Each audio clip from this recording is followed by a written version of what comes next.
Hey YouTube, AUB3945 here. Now with all of the hype of the new Elite Legends series Undertaker figure coming out, I thought I might as well review my Elite Series 23 Undertaker, because that one is just a re-release of this one.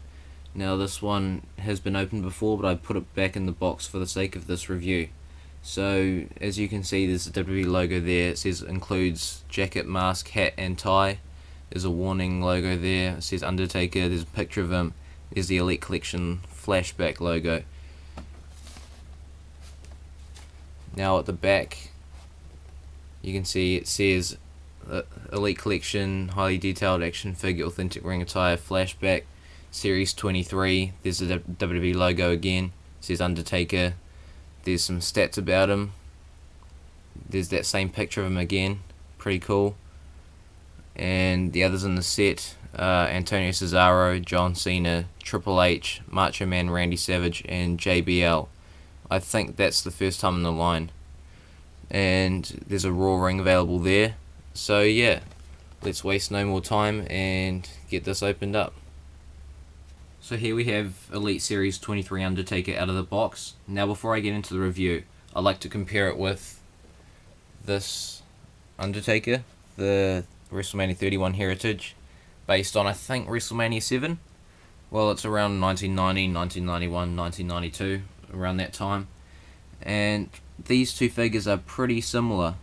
The differences, of course, are the colour of the gloves and the boots. This one's grey and this one's purple. And this one is missing the tie accessory, which this one, of course, comes with. Now, I do think this is a better figure because it has more accessories and it's more accurate. This is inaccurate because it should include the tie, and it doesn't. And above all that, this one includes the mask. I'll put that on now. I think I have to just take the hat off to do so. I'll try it. Oh, there we go. It fits behind the hair. So yeah,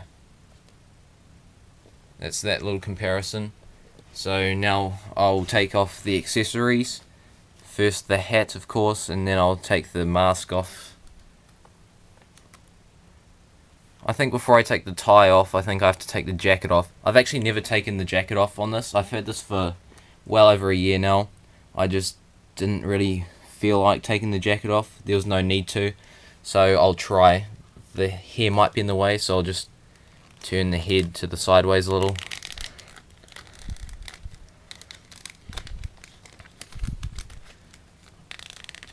Remember back in 2012 when I got my first Undertaker Elite figure, I really struggled getting the coat off. I think it was Best of 2010 Undertaker, or Elite Series 1, I think they're the same figure. And the arm ended up popping off. Luckily I got it back on, but that was back before I knew that you could pop things off with hot water and stuff. But I hadn't used hot water to pop it off. It just came off while I was taking the coat off. And eventually the tattoos rubbed off of the shoulders because I took it on and off too much. So yeah, it's a little bit of a struggle. I assume it's because of the wrist cuff things. I don't remember it being this hard. I've seen other YouTubers struggle to get this off as well. Sorry about that, I just knocked the camera over trying to take this off. I think I've nearly got it. Yeah, those wrist cuffs, it must be that. There we go, one arm. There we go, finally. This looks decent without the jacket on, and of course you get all the arm movements now. They managed to fit an elbow pad in there, which is cool. So yeah, here it is. Elite Series 23 Undertaker. Oh, of course I need to take the... Sorry, I just realized when I was looking down at the camera that it had gone out of focus when I had to restart it. I just realized I need to take the tie off. If I can. It'll be a bit difficult with the long hair. I'll try though. It may take a while. I'll just have to get it around the hair. Did they even work? I don't think so. It's good that the tie is fabric. It makes it easier to get on and off. I think if they didn't use fabric for this, it would be impossible to get on and off. Unless if they clipped it at the back or something. But I'm still glad that they used fabric. So yeah, here it is without the accessories. I think this looks really cool. It's the first time I've had all the accessories off. Yeah, it looks really awesome. So now my camera causes a lot of trouble when it comes to focusing and unfocusing. I don't know why this is, but I have to turn it off and turn it back on to get it to focus at the right place. So I'll do that, and I'll give you a closer look at Elite Series 23 Undertaker. So looking at his face, I think it's actually really good. It really looks like him from that time anyway. You can see there's the shading underneath the eyes, very good and very accurate. The hair is cool, how it comes over his face. I don't think it goes over his face enough though. If it went over his, maybe a couple strands going over his eyes, that would have been perfect, but it's still very good. The hair is pretty soft and flexible, so you can move it up and around. Now he's got his tattoos there, you can see. They look just like the ones that he has now. I think on the original Defining Moments Undertaker, the one from, was it Survivor Series 1996, they had accurate tattoos, as his sleeves weren't completely full. They were almost full, but not quite. Now this one, I wish it could have had the same as that, but they've obviously just gone with the regular tattoos that they do for this guy. So it's not too much of a deal. It was only a tiny little bit of detail, but it doesn't really matter if you have the jacket on. You can see he has his elbow pad there, which is covering a little bit of the tattoo work. He's got his gloves. Very cool. It's cool that they were able to add this and not just paint it. And there's the back. You can see his red and blue tattoo down there. That's the only bit of colour in his tattoos, is right there. He's got this cool buttoned up shirt on with the sleeves cut off. People think it's a shame that it didn't have the sleeves coming out and the jagged lines, but this is actually accurate to that time. If you go back and have a look, for a lot of the time it was just like this, so it's actually good. There's good detail there, you can see, with the buttons and everything. It doesn't get in the way of the ab crunch at all. And the back is pretty plain. There's one line going across there, if you can even see that. Now he's got plain black tights, and he's got black boots with purple / blue boot covers. I don't know why I said wrist. These aren't attached to the boot. You can kind of move them. You can see there. There's silver dots there. These aren't molded. These are just painted on. Still alright though. Doesn't bother me that much. So yeah. Now let's have a look at the articulation. This figure features the standard articulation for Elite, which is a ball jointed head that goes full 360 if you want. It's a bit difficult with the hair getting in the way, but it's possible. It goes up and down a little bit. If you put it down, you can kind of see the head just kind of goes back up. That's because of the hair. It doesn't go up that much, the head that is. But he has a shoulder rotation and a shoulder that goes outwards, a swivel in the bicep, hinged elbow joint, single elbow joint. Oh, this is really tight, the wrist rotation. I don't really want to rotate it because a lot of people have had their figures' wrists snap.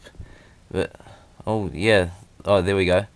The hinge in that as well doesn't go that way that much. I'll try this one. Oh yeah, this one's fine. I'll see. Yeah, this one rotates fine as well. Just this one, not that flash. Here's an ab crunch. It goes back that far and forward that far. He has a swivel in the waist. Yeah, these legs are really stiff too. I feel like they're gonna break if I move them, so I don't really want to. But it's possible they can go outwards, frontwards and outwards. That is. He has a double hinge in the knee. Very good. He has a swivel in the boot. And, oh yeah, the ankles are really stiff as well. The pivot barely works as well. It's annoying with elites how they're sometimes like that. They're either really loose or really stiff. So yeah, the ankles don't move very well. And in some cases the hands don't move very well. So average articulation. The ab crunch and the waist and the arms work very well. But the rest a bit average. There's also an upper thigh. Oh, this isn't even moving. I'm trying to move the thigh. The thigh articulation doesn't even work either. So very stiff.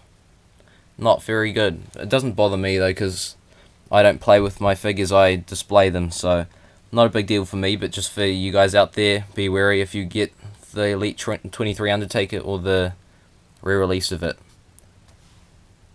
And now a comparison with some of my other loose Undertaker figures. So this one is Elite Series 8.